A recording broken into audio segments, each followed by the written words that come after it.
would like to say that I had a divine redirection in the topic for today, which is going to be the gift of the ability to create. I'd like to begin with a quote. Watch your thoughts, they become your words. Watch your words, they become your actions. Watch your actions, they become your habits. Watch your habits, they become your character. Watch your character, it becomes your destiny. For a very long time, I've been a believer in the power of words, understanding that words have power, especially when said aloud. But words are not the first link in the chain. As I was putting this talk together, I was reviewing the 5 basic principles of unity. The third basic principle of unity really resonated with the topic that's been on my heart. And I'd like to use that as a jumping off point. Human beings create their experiences by the activity of their thinking. Everything in the manifest realm has its beginning in thought. So, what are we thinking? That really is the challenge, isn't it? What are we thinking? There is a generally accepted statistic that we have 60,000 thoughts per day.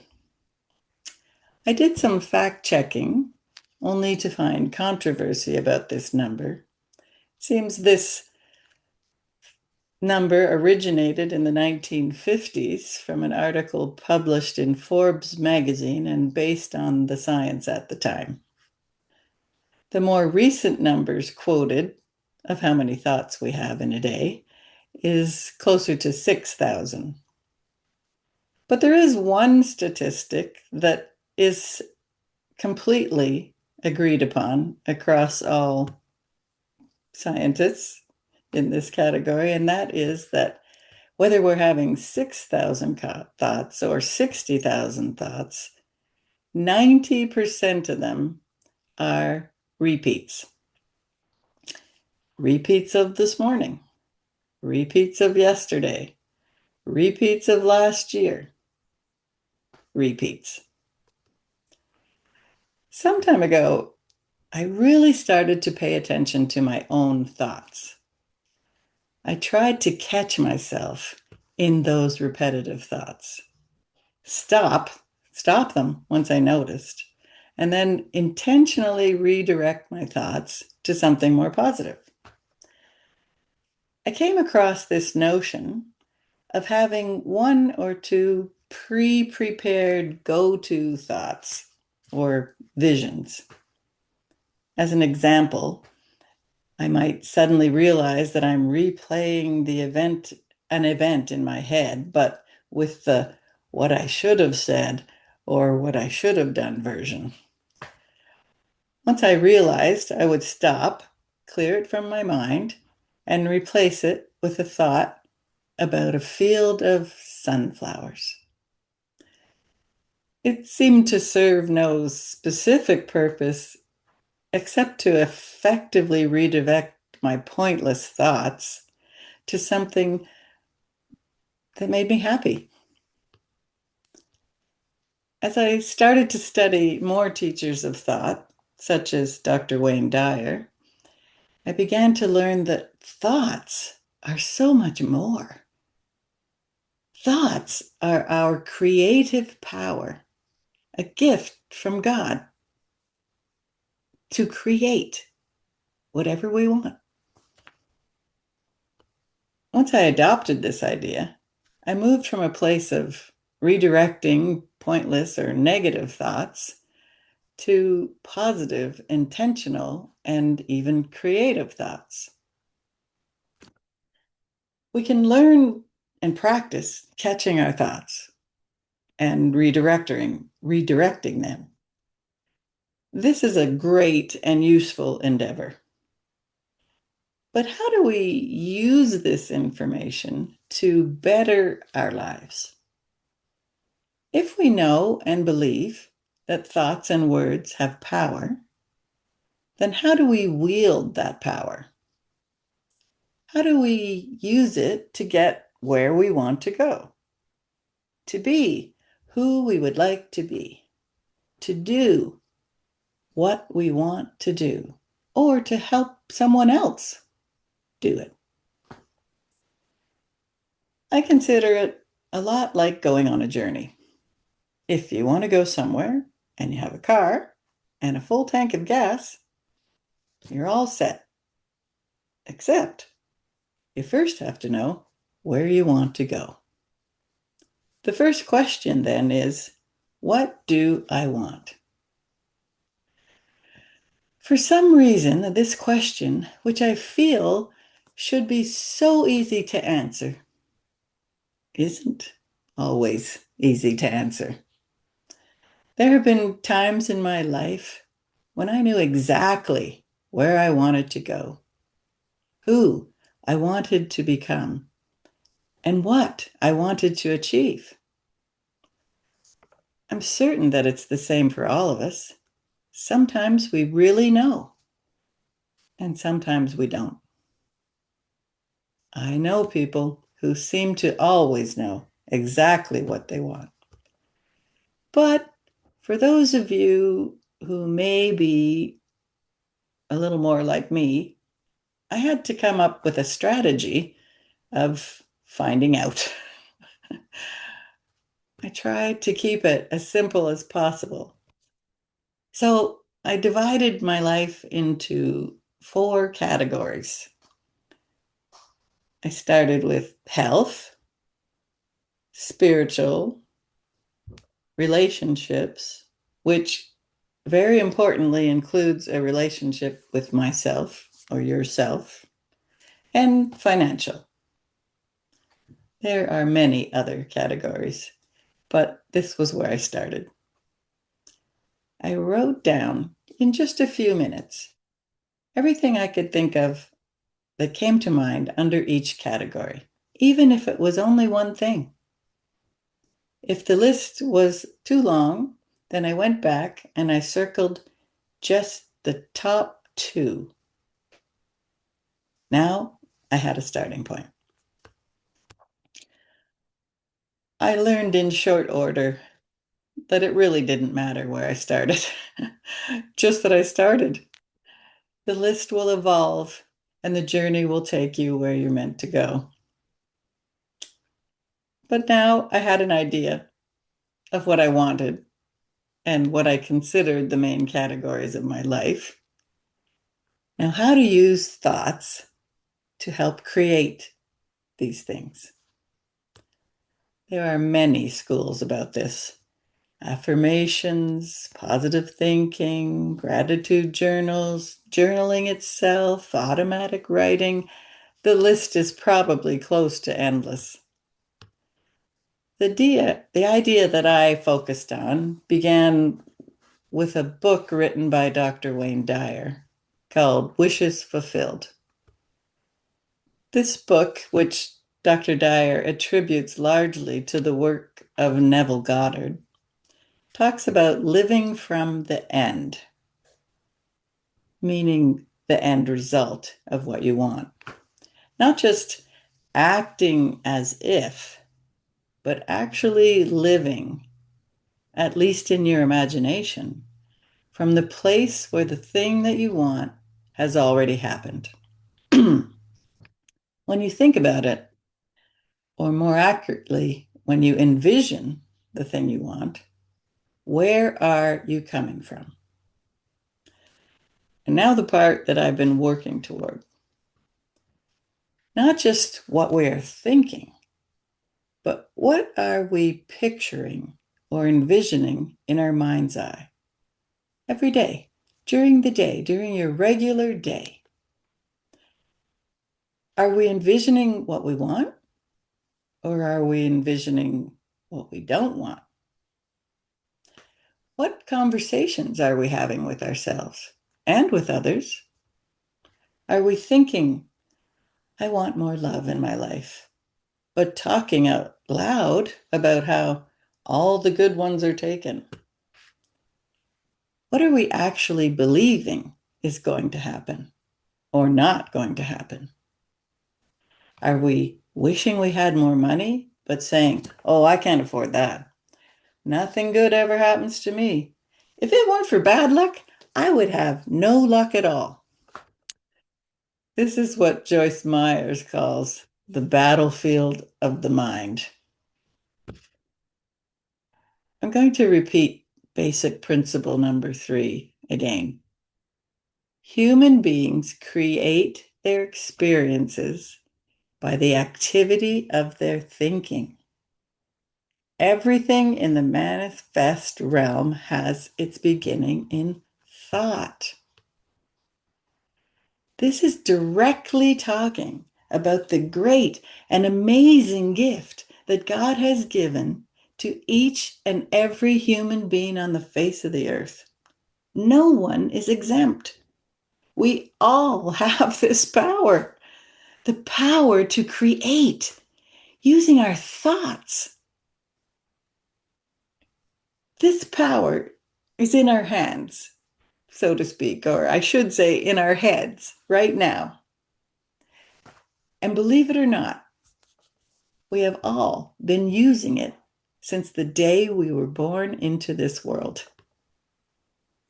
I consider this power a sacred power, a universal law, not unlike gravity.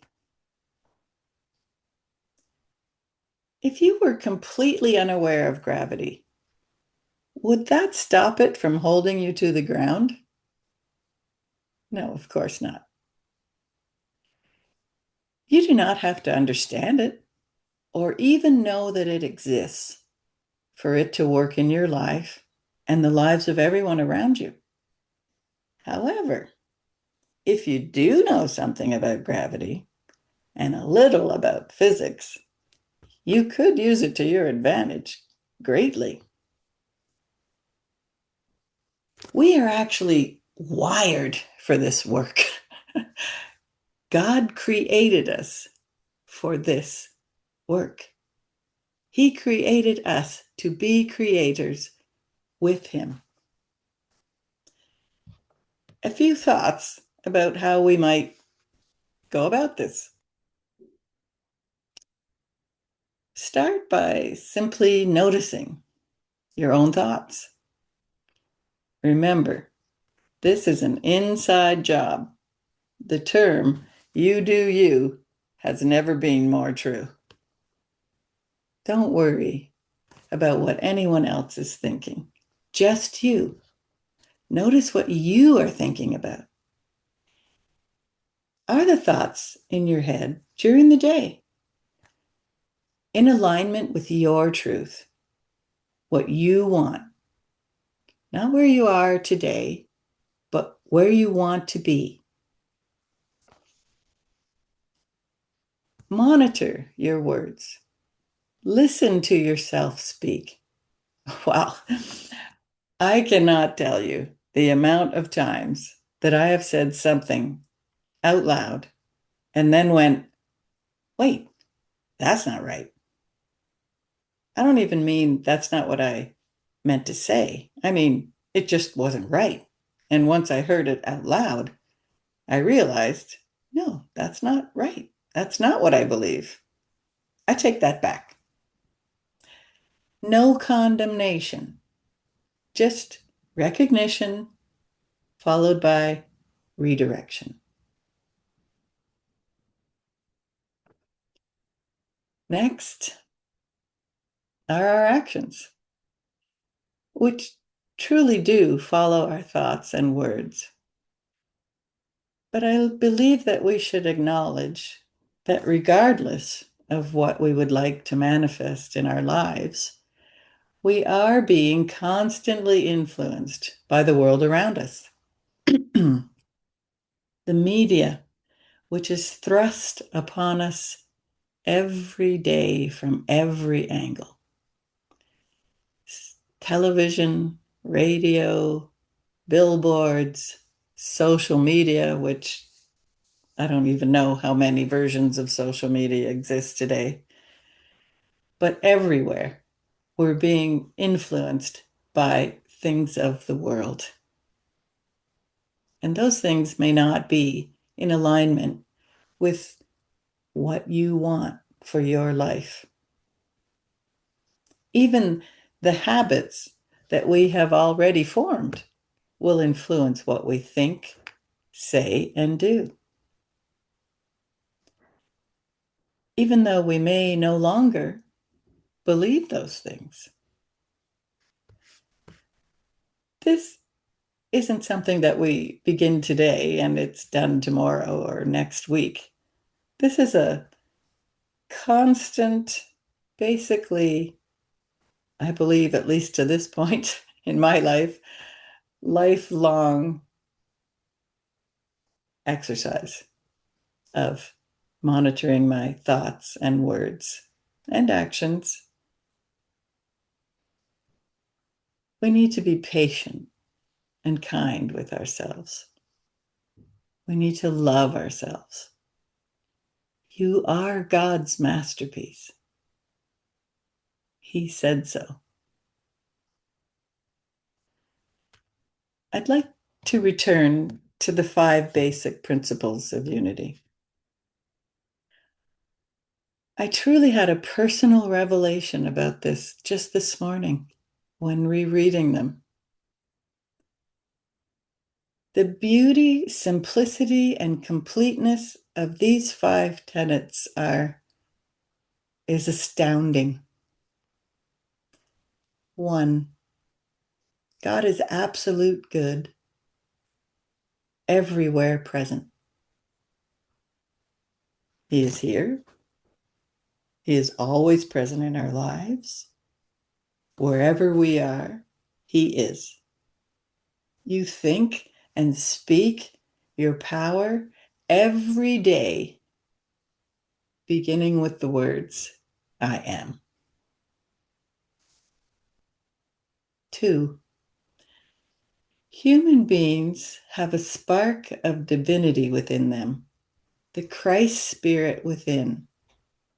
Their very essence, our very essence, is of God.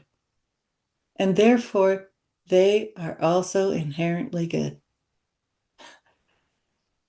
God is not just around you, with you.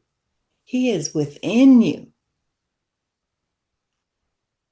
You may take a few wrong turns, also known as missing the mark. But you are inherently good because you were made that way, in His image, perfect as He is perfect.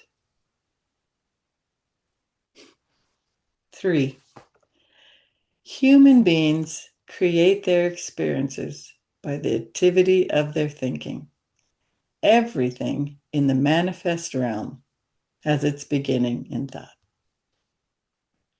We create. You are a creator. I am a creator with God, who is always present, and you direct this creative power with your thoughts. It's hard to even conceive the beauty of this gift.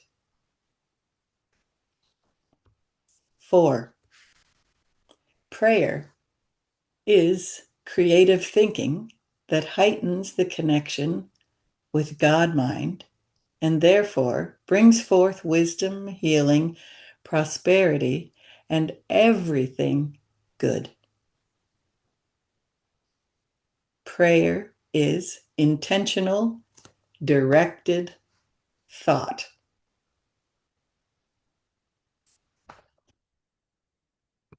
5, knowing and understanding the laws of life, also called truth, is not enough. A person must also live the truth he or she knows. Live the truth you know. In other words, if the truth you know is that you are rich beyond measure, which we are told repetitively in the Bible to be true, then live like that. Think like that. Speak like that. Act like that.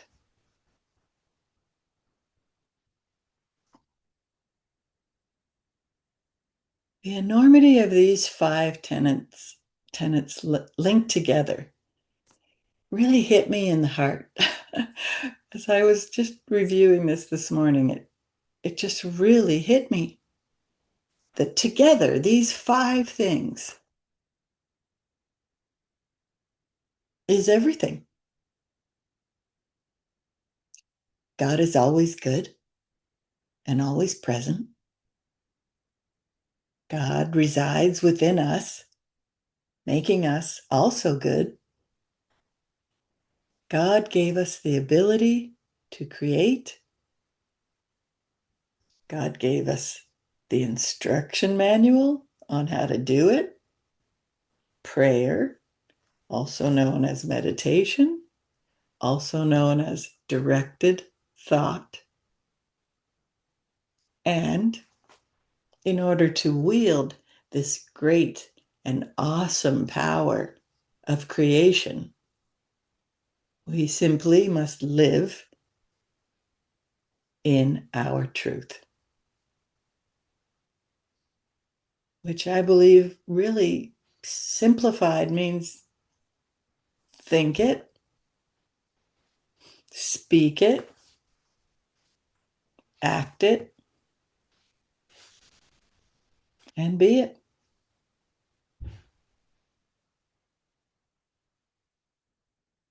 And all of these things will be given unto you.